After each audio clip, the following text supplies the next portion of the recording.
Krishnamurti, in dialogue with Dr. Alan W. Anderson. J. Krishnamurti was born in South India and educated in England. For the past 40 years, he has been speaking in the United States, Europe, India, Australia, and other parts of the world. From the outset of his life's work, he repudiated all connections with organized religions and ideologies and said that his only concern was to set men absolutely, unconditionally free. He is the author of many books, among them The Awakening of Intelligence, The Urgency of Change, Freedom from the Known, and The Flight of the Eagle. This is one of a series of dialogues between Krishnamurti and Dr. Alan W. Anderson, who is professor of religious studies at San Diego State University, where he teaches Indian and Chinese scriptures and the oracular tradition. Dr. Anderson, a published poet, received his degree from Columbia University and the Union Theological Seminary. He has been honored with a Distinguished Teaching Award from the California State Universities.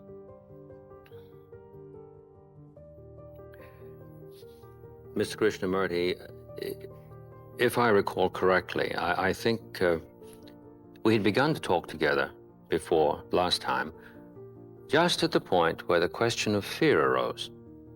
And I think we both perhaps could explore that together a little. Yes, Would you be good enough? Too.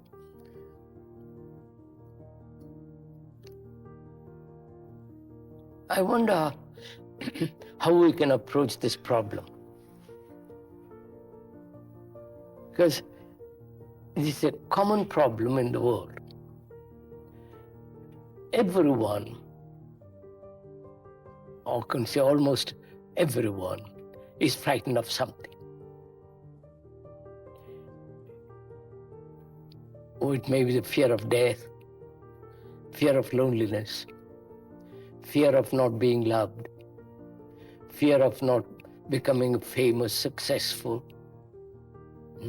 and also fear of not having physical security, and the fear of not having psychological security. There are so many multiple forms of fears. Now, to go into this problem really very deeply, can the mind, and in which includes the brain, be really fundamentally be free of fear? Because fear, as I've observed, is a dreadful thing. Oh, yes. It darkens the world, it destroys everything. And I don't think we can discuss fear, which is one of the principles in life, without also discussing or going into the pursuit of pleasure. The two are the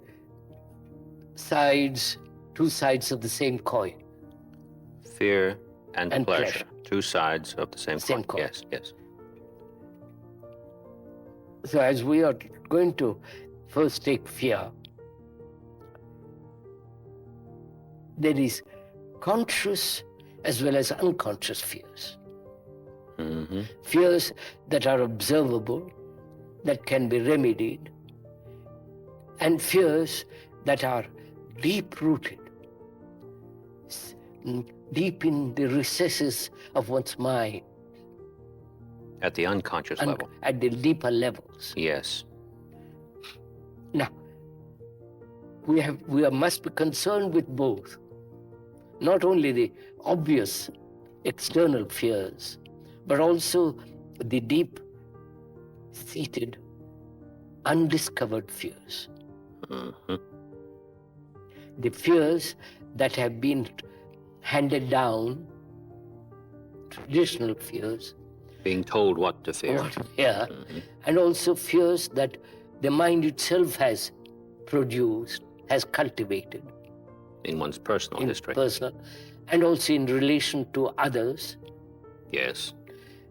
Fears of physical insecurity, losing a job, losing a position, losing something, and not, or the positive is not having something, and so on and on. So, if we are going to talk about this question, how shall we, you and I, approach this? First, take the outer, the obvious physical fears, and then from there move to the inner. Very well.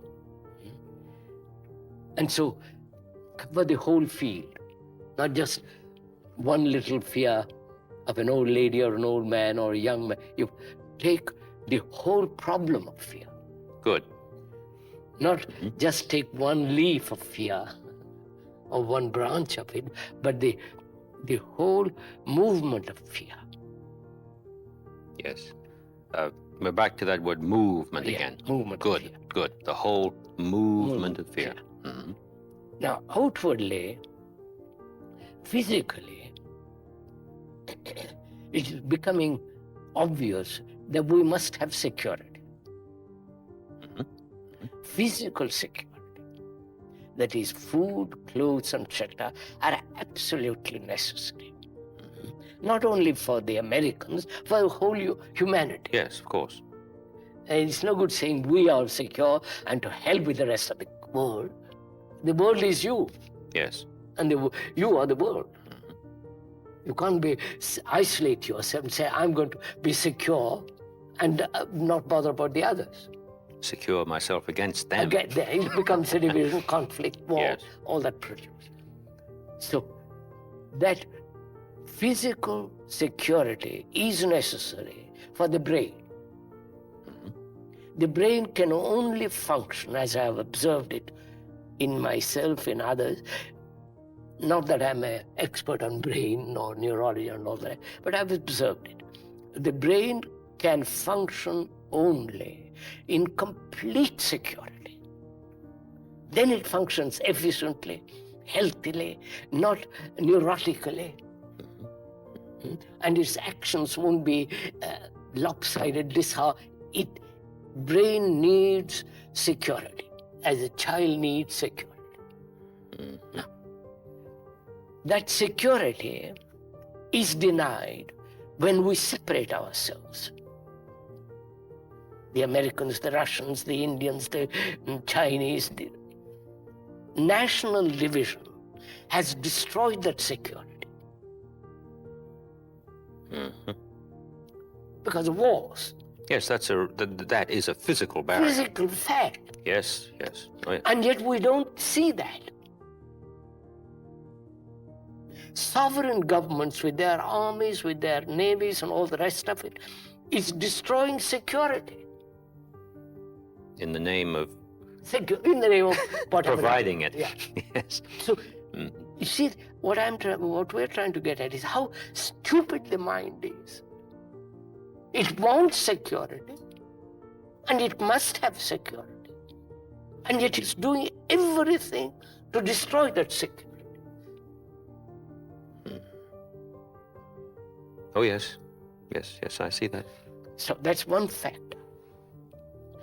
And the factor of security is in jobs.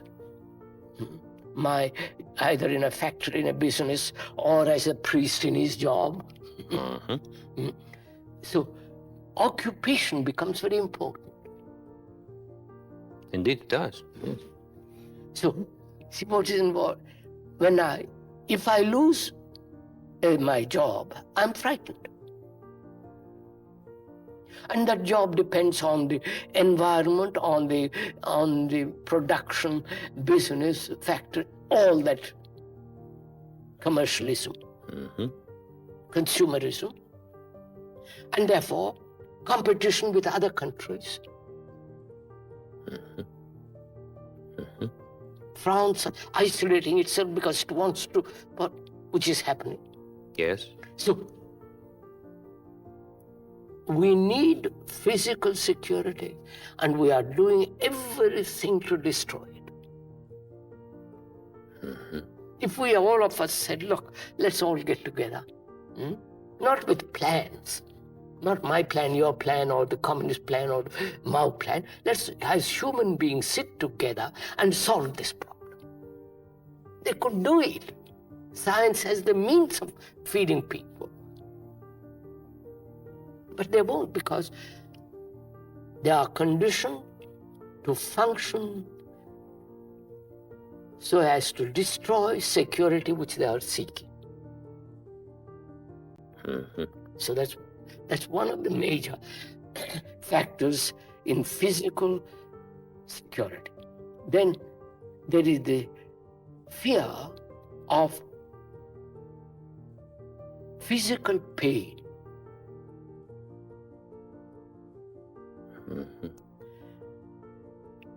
Is physical pain in the sense one has had pain, let's say last week. Mind is afraid that it should happen again. So there is that kind of fear. It's very interesting with respect to the phenomenon of physical pain. Physical pain. Because what is remembered is not the neurological reaction, but the emotion that attends what occurred. That's it. So that's that fear. Right. Then there is the fear of outward opinion, what people say, public opinion. Reputation. You see, sir, all this is born out of disorder. I don't know if Oh, yes. which we discussed which we looked into previously. So, can the mind bring about security, physical security, which means food, clothes, and shelter for everybody? Not as a communist, as a capitalist, as a socialist, or as a Mao, but meet together as human beings to resolve this problem. It can be done, but nobody wants to do it because they don't feel responsible for this. I don't know if you've been to India, if you've gone from town to village, as I have done. You see the appalling poverty, the degradation of poverty, the sense of hopelessness of it. Yes, I have been to India, and it was the first time in my life that I sensed poverty not simply as a privation, but it seemed to have a positive character about it. It was so stark. I know, sir.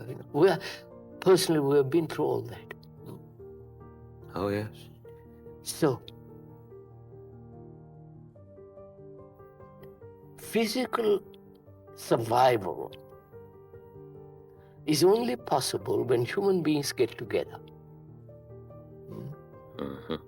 Not as communist, socialist, all the rest, as human beings who say, look, this is our problem, for God's sake, let's solve it. But they won't, because they're burdened with problem, with planning. How to solve that?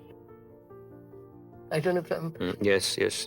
You have your plan, I have my plan, here's it. So plans become most important rather than the starvation. And we fight each other. And common sense, affection, care, love can change all this. So I won't go into that. Then the fear of public opinion. You understand? What my neighbor will say. My image, the national image, yes. And I depend on my neighbor. Oh, yes. Necessarily. If I am a Catholic living in Italy, I have to depend on my neighbor. Because I lose my job if I'm a Protestant then. So I accept it. I go and salute the Pope or whatever. It has no meaning. So I'm afraid of public opinion. See what a human mind has reduced itself to. I don't say to please it with public opinion, but that's stupid.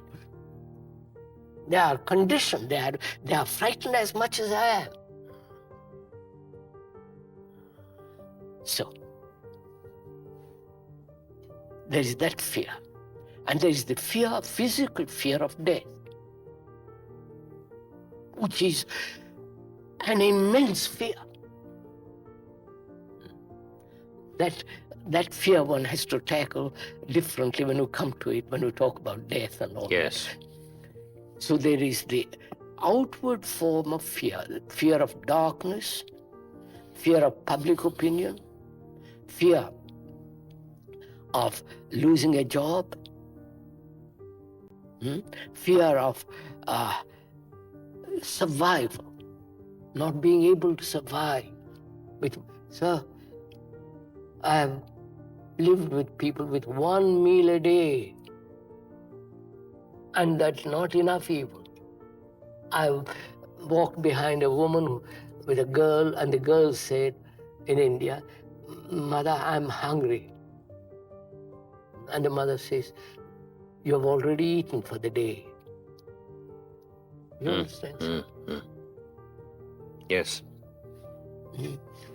So there are all that physical fears, pain, and the fear of recurring pain, and that. And there is the other fears are much more complicated. Fears of dependency, inwardly. I depend on my wife. I depend on my guru. I depend on the priest. I depend on the so many dependents. And I'm afraid to lose, to be left alone, To be rejected. to be rejected. If that woman turns away from me, I'm lost.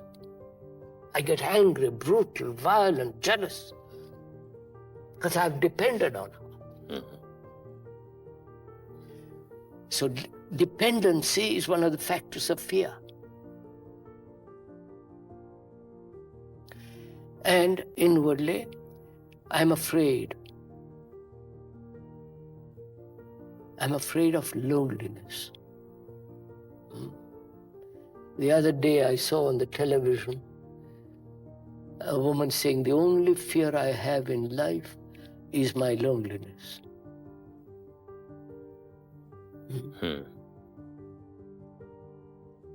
And therefore, being afraid of loneliness, I do all kinds of neurotic activities. Being lonely, I attach myself to you, or to a belief, or to a savior, to a guru, and I protect the guru, the savior, the belief, and that soon becomes neurotic. I fill up the hole with this new With this image. rubbish. Yes. There's that fear. Then there is the fear of not being able to arrive, succeed in this world of disorder, and succeed in the world of so-called spiritual world. That's what they're all doing now. Spiritual achievement. Which they call enlightenment. Expanding consciousness. Yes, I know what you mean. It's very interesting that you just got through describing fear of being left behind. Yes, sir. Now we're fearing that we'll never arrive. Yes, please go on. Same thing. Yes. Then there is the fear of not being, which translates itself in identification with. I must identify myself. In order to be. To be. let me identify myself with my country. And I say to myself, that's too stupid. Then I say I must identify myself with God, which I've invented. God has not made man in his image. Man has made God in his image. You Yes, follow? I follow you. So, not being, not achieving, not arriving brings about tremendous sense of uncertainty, tremendous sense of not being able to fulfill, not being able to be with. And the cry, I must be myself. Do my own thing. My own thing, which is rubbish. So there are all these fears, both logical fears, irrational fears, neurotic fears, and fears of survival, physical survival. So, now how do you deal with all these fears and many more fears which you can't go into, which we will presently? How do you deal with them all? One by one? Well, you would just be in the mournful round of fragmentation if you did that. Yeah. And also there's the fear, hidden fears, Yes, which are much more active. the continual bubbling up from below. When I'm not conscious, they take over. That's right. So how am I to deal first with the obvious fears which we have described? Shall I deal it one by one? First secure myself. You follow? Yes. Or take loneliness and tackle that, come to grips with it, go beyond it and so on? Or is there a way of dealing with fear, not with the branches of it, but with the root of it? But if I take each leaf, each branch, it'll take all my lifetime. And if I begin to analyze my fears, then that very analysis becomes a paralysis. And then I even fear that I might not have analyzed correctly. Correctly. And I'm caught over and over again. So how shall I deal with this problem? As a whole, not just parts of it, fragments of it. Isn't there a hint about how it might be dealt with? Of course, when I say hint here, I mean terribly slight. I don't think I would call it a pointer. But fear, no matter how many varieties one imagines he knows, fear does have a common taste, you might say. Yes. There is something there. That, yes, sir, but what shall I do with it? Oh, yes, of course, I quite understand. But it interested me while you were speaking to observe that already when we think of many fears, we haven't even paid attention to how we fear when we fear. Yes. I was interested to have that flash because it seems to be altogether consonant with what you're talking about. And I said to myself, now, in our conversations, we've been pointing to movement. The movement of fear is one. Yes, a tremendous one. And it is a unified field of destruction. It is the common factor of every human being. The whole thing, yes, exactly. Whether a man lives in Moscow or in India or in any place, it is the common thing of this fear. And how shall he deal with it? Because unless the mind is free of fear, really, not verbally or ideologically, absolutely be free of fear. And it is possible to be free completely of fear. I'm saying this not as a theory, but I know what I've gone into very Yes. deeply. Actual. Yes. Now, how shall I deal with this? So I ask myself, what is fear? Not the objects of fear or the expressions of fear. No, or the instant reaction to danger.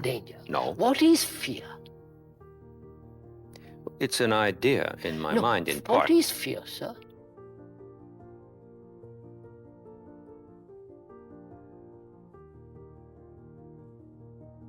If we have said it's an abiding... No, behind the words, behind the description, the explanations, the way out and the way in and all the rest of it, what is fear?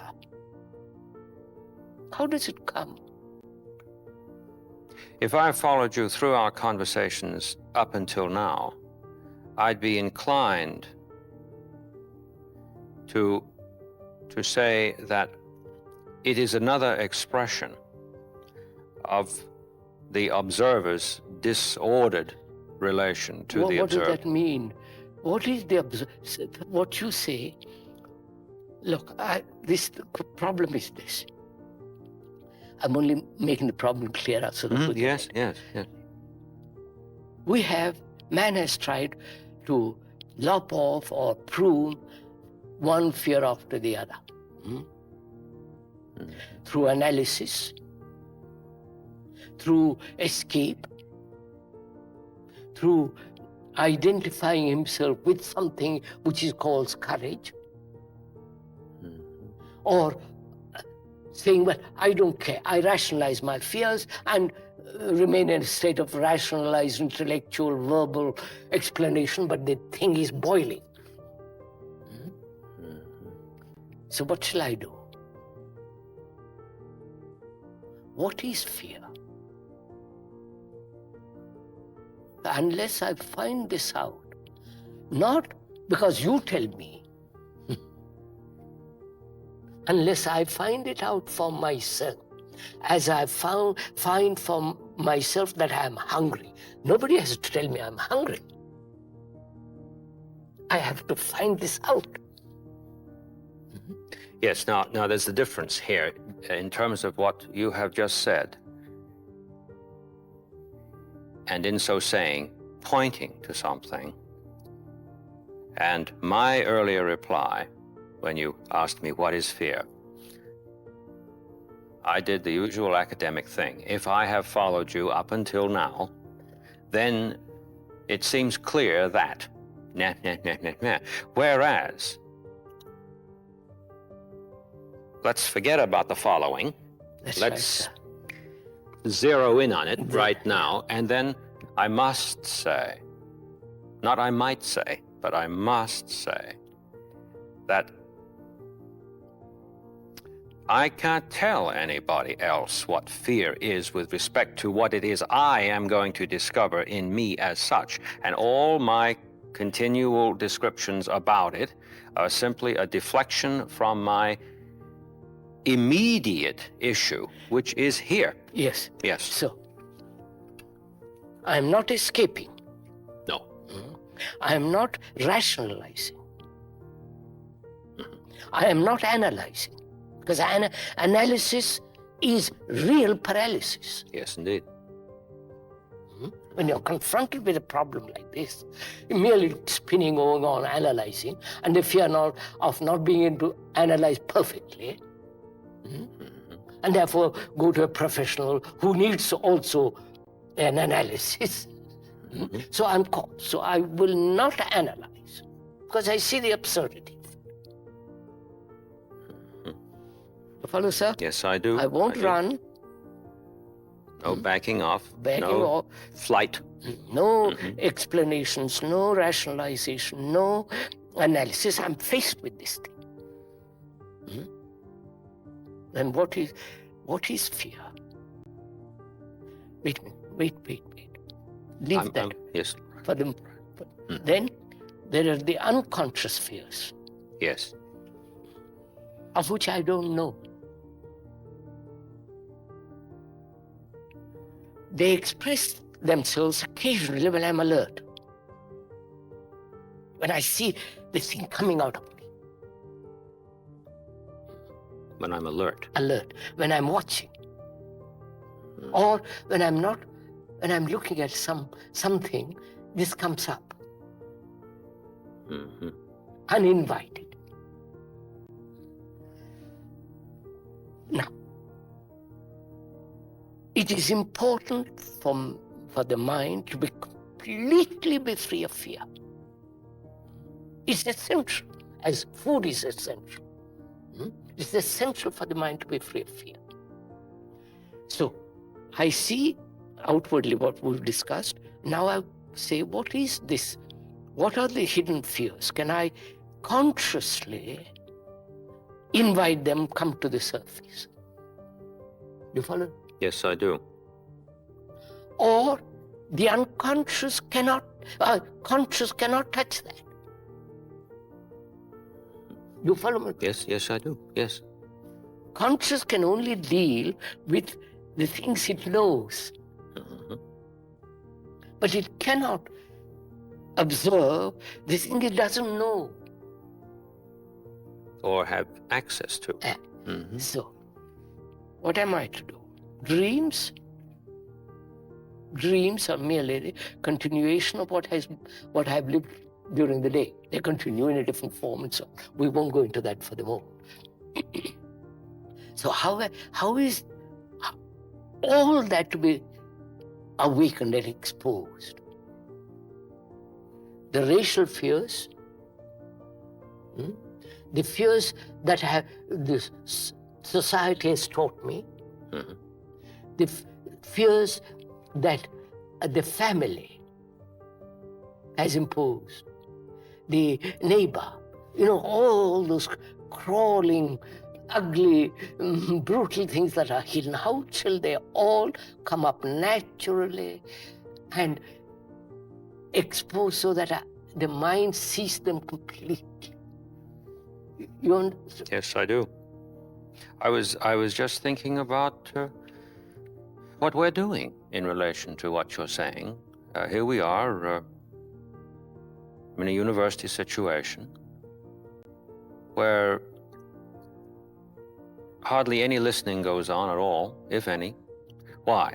Well, if we were to relate to each other in terms of my sitting back here, saying to myself every time you made a statement, well, what do I have to say back? To even if my reaction were benign, and I'd say to myself as a professor, I'd say, well, now, that's a very interesting concept. Perhaps we could clear that up a little bit, that nonsense. Nonsense in terms of what is immediate here. That's what I mean. I don't mean demonstrating something on the board. We should never have begun to be together. Yeah. Never started. And yet we might have given ourselves the idea that we were trying very hard to be sincere. Yes, I understand. There's wrong. But fear is at the base of that too, because the professor is thinking to himself, his position, he's got his reputation at stake here. He better not keep quiet too long, because someone might get the idea that either he doesn't understand the thing that's going on, or he doesn't have anything to contribute to what's going on. All of which has nothing to do with anything. Absolutely. Yeah, right. Please go on. Look how what I've found. The conscious mind, conscious thought, cannot invite and expose the hidden fears. It cannot analyze it, because that analysis, we said, is inaction. And there is no escape. I shan't run off to a church or Jesus or Buddha or somebody, or identify myself with some other thing. I pushed all those aside because I've understood their use. Yes. their futility. So I'm left with this. I'm this my baby. Yes. Right. So what shall I do?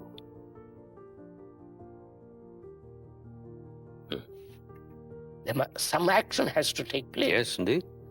I can't just say, well, I've pushed all that aside, I've just said. Now just see what happens, sir. Because I've pushed all those aside, through observation, not through resistance, not through violence, because I've negated all those, escape, no analysis, running off to something and all the rest of that, I have energy, haven't I? Mind has energy now. Now it has, yes. Yes, it floods up. Because I've pushed away all the things that are dissipate energy. Energy leaks. Therefore, I have now this thing. I'm confronted with that. Confronted with fear. Now what can I do? Listen to this, sir. What can I do? I can't do anything. Because it is I who have created the fear. Public opinion. Yes, yes, yes. Right? So I cannot do a thing about fear. Precisely. But there is the energy which has been gathered, which has come into being when all dissipation of energy has ended. There's energy. Exactly, virtue. Right. Energy. Manifested. Yeah, energy. Exactly. Now, what happens? This is not some hocus pocus. This is some kind of mystical experience. There is actual fear, and I have tremendous energy which has come because there is no dissipation of energy. So what takes place?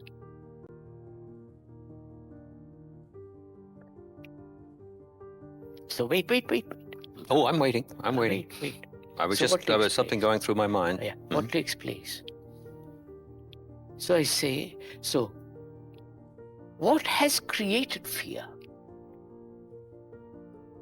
What has brought it about?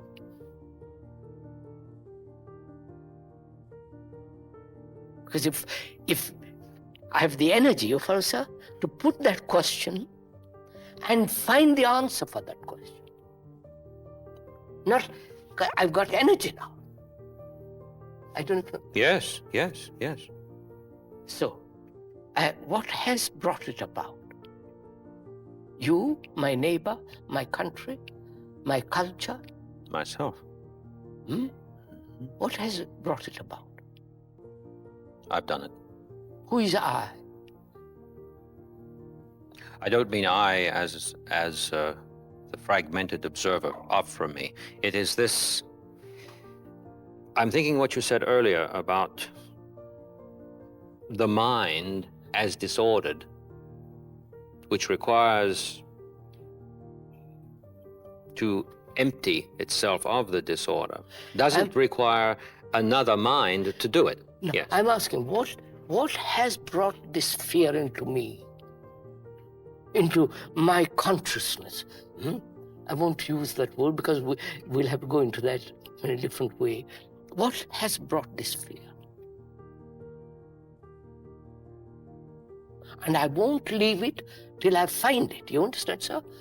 Because I've got the energy to do it.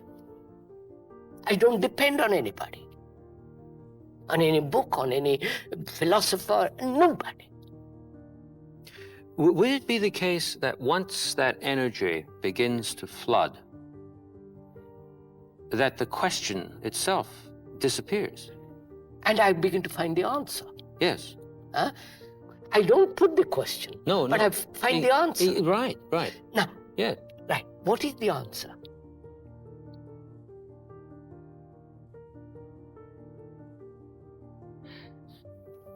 The answer couldn't be Academic. a description or something. Those are- A change has occurred What is in the being. What is the answer to this fact of fear, which has been sustained, which has been nourished, which has carried on from generation to generation? So, I must.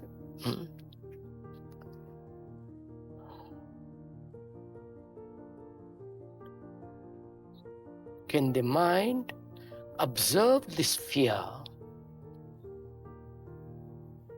the movement of it? The movement of it. Not just a piece of fear. Or a succession of fears. Yeah, but the movement of this The movement whole of fear itself. Observe it without the thought that has created the observer. I don't. Oh, yes, yes, yes. So, can there be observation of this fact, which I have called it fear? Because I have recognized it, the mind has recognized it, because it has had fear before. So through recognition and association, it says this is fear. Yes, that never stops. So Yes. can the mind observe without the observer, who is the thinker? Observe this fact only. That means, can the observer, which is thought, the observer as thought has produced this. I don't know. So thought has produced this.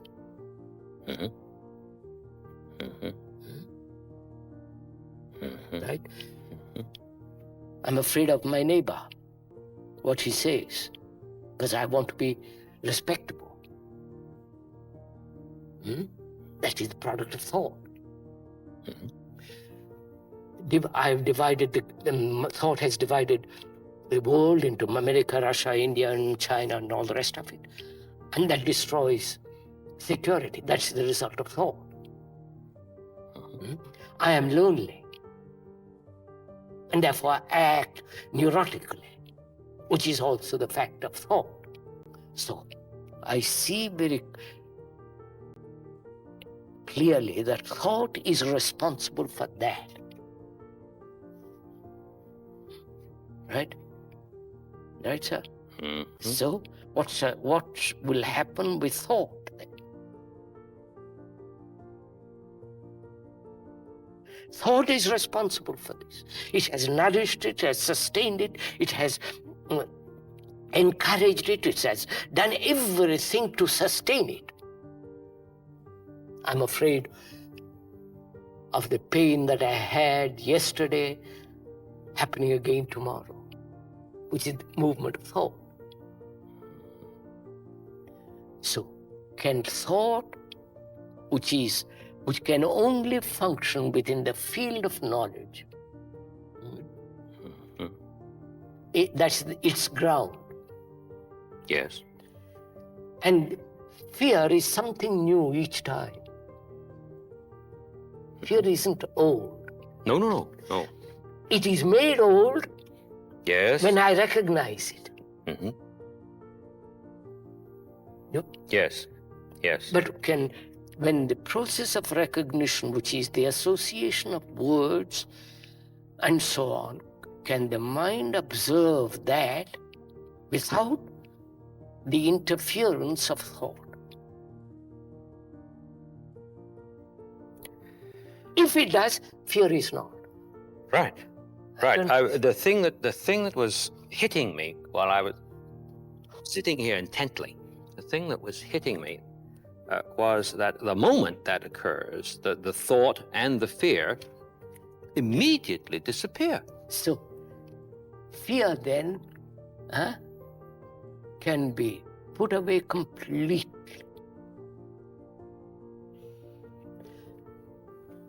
if I was living as a human being in Russia and they threatened me to put into prison, probably would be afraid.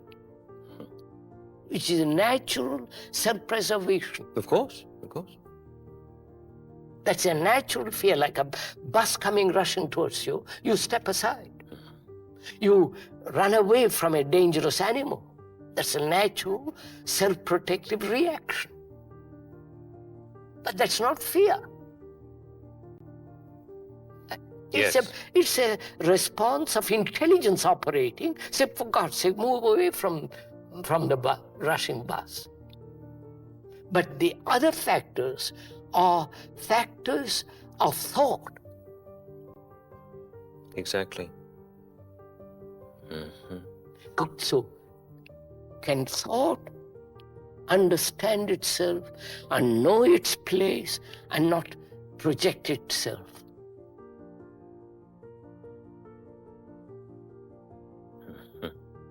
Not control, which is an abomination. If you control thought, who is the controller? Another fragment of thought. Another thought. It's a circle, vicious game you are playing with yourself. So, can the mind observe without a movement of thought? It will only do that when you have understood the whole movement of fear. Understood that, not analyze, looking at it.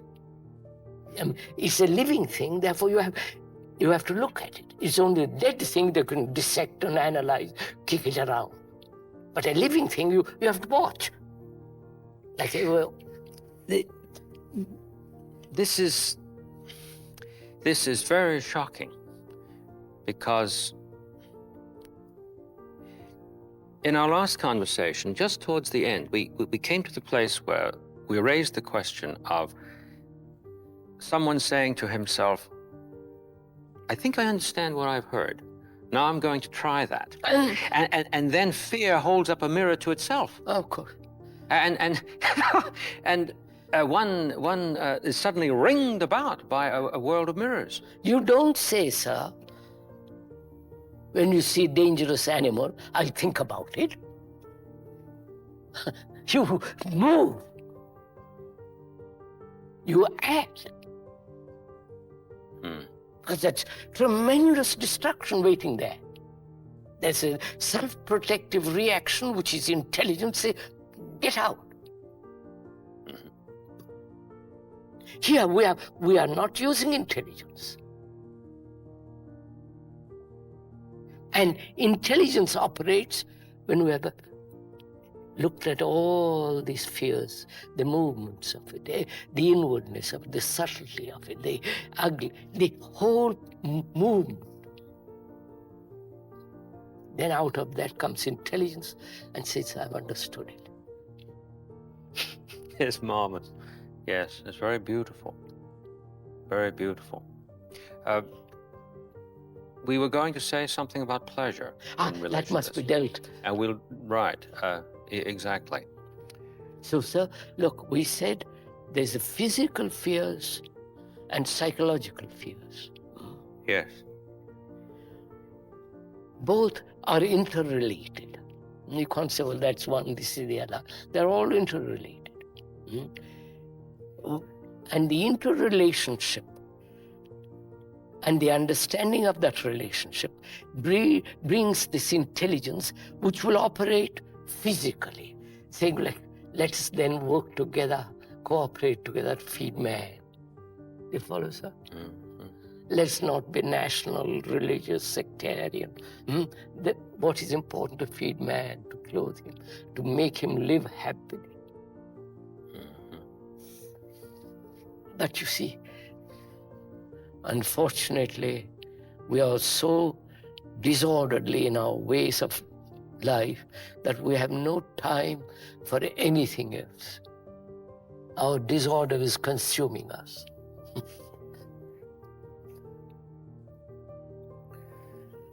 It's interesting in relation to tradition. I don't mean to start an entirely new conversation now, but just to see what is immediately suggested among many other things that would be, but just this one.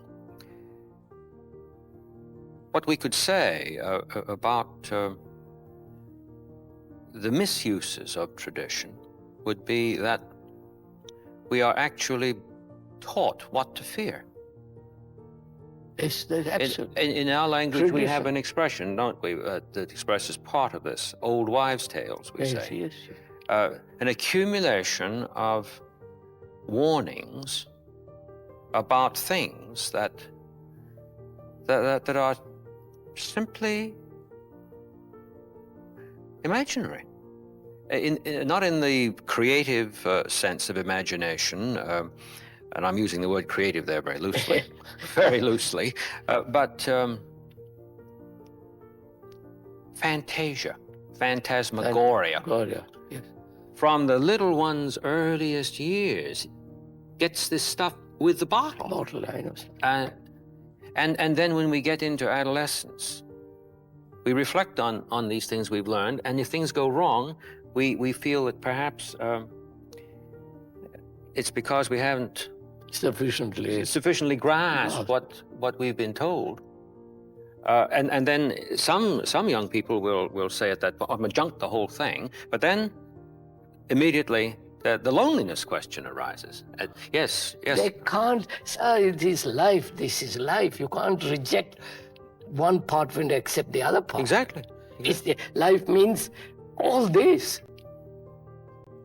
Freedom, order, disorder, communication, relationship, response. It's the whole thing is living.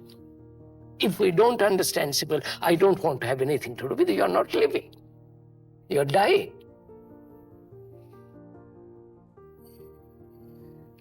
Yes, of course.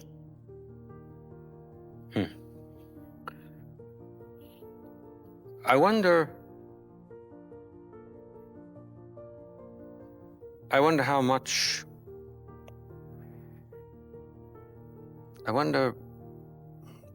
I keep saying I wonder, and the reason I wonder is because what we have been saying about this movement as a unified field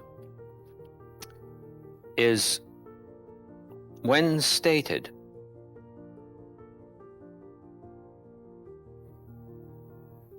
taken by thought, and you might say, put in the refrigerator, and that's the reality to the person. Right, sir. And when we want to look at it, well, it's one of the ice cubes. We break out and have a look. Don't we? That's right, sir. Yeah. What place has knowledge in the regeneration of man? Yes. Now look, our knowledge is you must be separate. You are an American, I'm a Hindu. That's our knowledge. Our knowledge is you must rely on your neighbor because he knows he's respectable. Society is respectability. Society is moral, so you accept that. So knowledge has brought about all these factors. And you are telling me suddenly, asking me, what place has that? What place has tradition? What place has the accumulated knowledge of millennia? The accumulated knowledge of science, mathematics, and that is essential. But what place has knowledge, which I have gathered through experience, through generations after generation of human endeavor, what place has it in the transformation of fear? None whatsoever. No, you see? Clear. Because what we reached before, that upon the instant that this is grasped, the thought that was operating as a fragment and the fear vanish. And it isn't that something takes its place in succession. No, nothing takes its place. No, nothing takes its place. Nothing takes its place. It doesn't mean there is emptiness. Oh, no.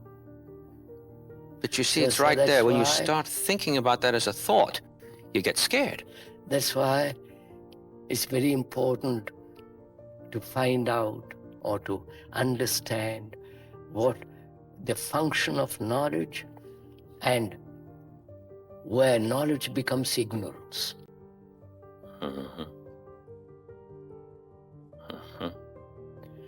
We mix the two together. Knowledge is essential.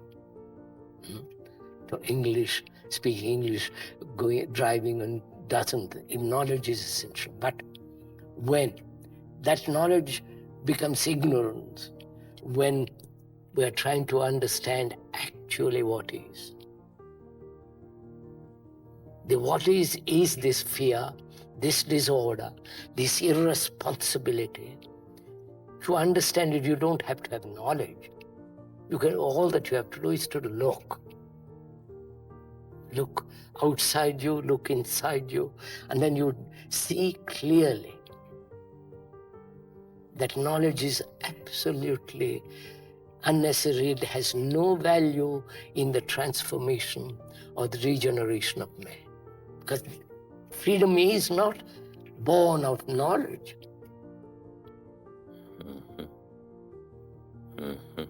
Freedom is when all the burdens are not.